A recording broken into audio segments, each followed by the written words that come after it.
जनपुर के जंगल में टोनी चिड़िया अपने बेटे के साथ रहती थी। देखो मेरे प्यारे बेटे, तुम घर से मत निकलना कहीं पे। मैं खाना लेने के लिए जा रही हूँ। मम्मा, अब भोजन लेने के लिए फिर कभी चले जाना। देखो हमारे पास कितना ज्यादा भोजन है। अरे मेरे बच्चे, अभी तुम बहुत ही छोटे हो, तुम मेरी बात को अभी नहीं समझ पाओगे।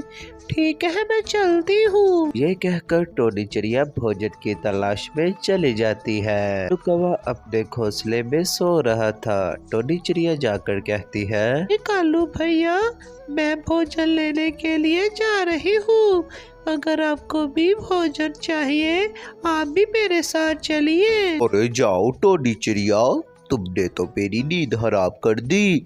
जाओ, सुबह सुबह दिमाग खाने के लिए आ गई हो तुम। अभी बहुत समय है, मैं अपना खाना ढूंढ लूंगा। जाओ। जैसे आपकी मर्जी कालू भैया, मैं चलती हूँ। टोनी चिड़िया आगे जाती है तो देखती है चिंकी चिड़िया जख्मी हालत में थी। बचाओ, कोई है तो मुझे बचाओ, बचाओ। अरे अरे अरे, तुम्हें क्या हुआ चिंकी? क्या हुआ है तुम्हें? अरे टोनी बहन, एक चील ने मुझ पे हमला कर दिया था, तो मैं जान बचाकर भागी थी।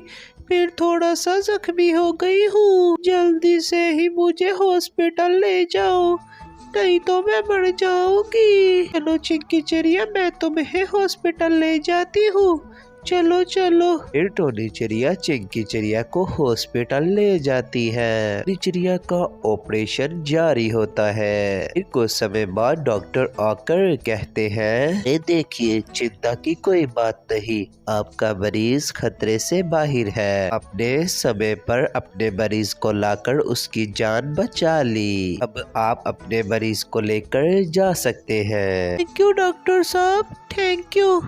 अरे टोनी चिड़िया, अगर तुम न होती तो शायद माँ इस दुनिया में न होती। देखो तुम कितनी अच्छी हो।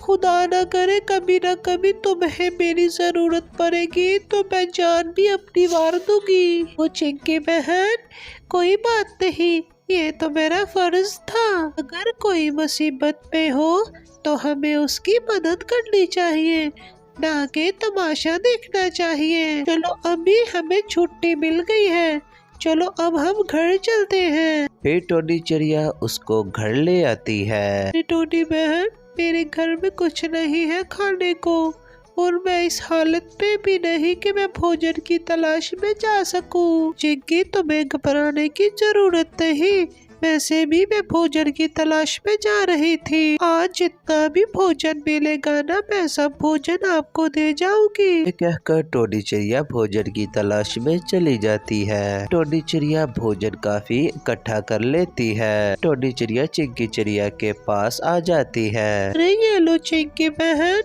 ये तुम्हारा गुजारा हो जाएगा। अब मैं अपने घोंसले में चलती हूँ, मेरा बेटा अकेला है। थैंक यू टोनी चिड़िया, तुम जाओ। टोनी चिड़िया अपने घोंसले में आ जाती है। अरे मम्मा, आपने इतनी देर क्यों कर दी है आज, और आप खाली हाथ क्यों आए हो? मेरे प्यारे बच्चे, आज मुझे भोजन की तलाश में जाने का बहुत ही बड़ा फायदा हुआ है। हाँ मम्मा, क्या फायदा हुआ है, मुझको भी बताओ। जब मैं भोजन की तलाश में जा रही थी, रास्ते में तुम्हारी चिंकी आंटी है ना, वो रास्ते में जख्मी हालत में थी। तुम्हारी चिंकी आंटी है ना, वो जख्मी हालत में जंगल में पड़ी थी। फिर मैं हॉस्पिटल लेके गई और वहाँ से वापस उसके घोंसले पे छोड़ के आ रही हूँ। जितना भी भोजन इकट्ठा हुआ था, मैं तुम्हारी वो चिंकी आंटी को दे आई हूँ। फिर अचानक से ही बहुत ही बारिश होना शुरू हो जाती है। मम्मा, लगता है कि बारिश शुरू हो गई है। हाँ मेरे प्यारे बच्चे, बारिश बहुत जोरों से हो रही है। बारिश के बीच कालू कौवे का घोंसला उड़ गया था और कालू कौवा टोनी चिड़िया के घर के पास आकर कहता है, अरे टोनी, टोनी दरवाजा खोलो टोनी। अरे कौन है बाहर? मैं कालू कौवा, देखो मेरा घोंसला भी उड़ गया है, और मेरे पास खाने को कुछ नहीं। टोनी चिड़िया उसको अपने घर में दाखिल कर लेती है। को कालू भैया, उस दिन मैं आपको इसीलिए ही कह रही थी कि आप अपने खाने का बंदोबस्त कर लो, न जाने कि कितने दिन बारिश चलेगी। मेरे प्यारे बेटे, तुम कहते थे ना कि आप भोजन क्यों इकट्ठा करती रहती हो। देखो, अब बारिश शुरू हो गई है, न जाने कितने दिन बारिश रहेगी। वह हमारे पास ये भोजन है ना, तो हमारे बारिश रुकने तक हमें किसी चीज का कोई मसला या मुसीबत नहीं आएगी। बाबा, आप बिल्कुल ठीक कह रही थी।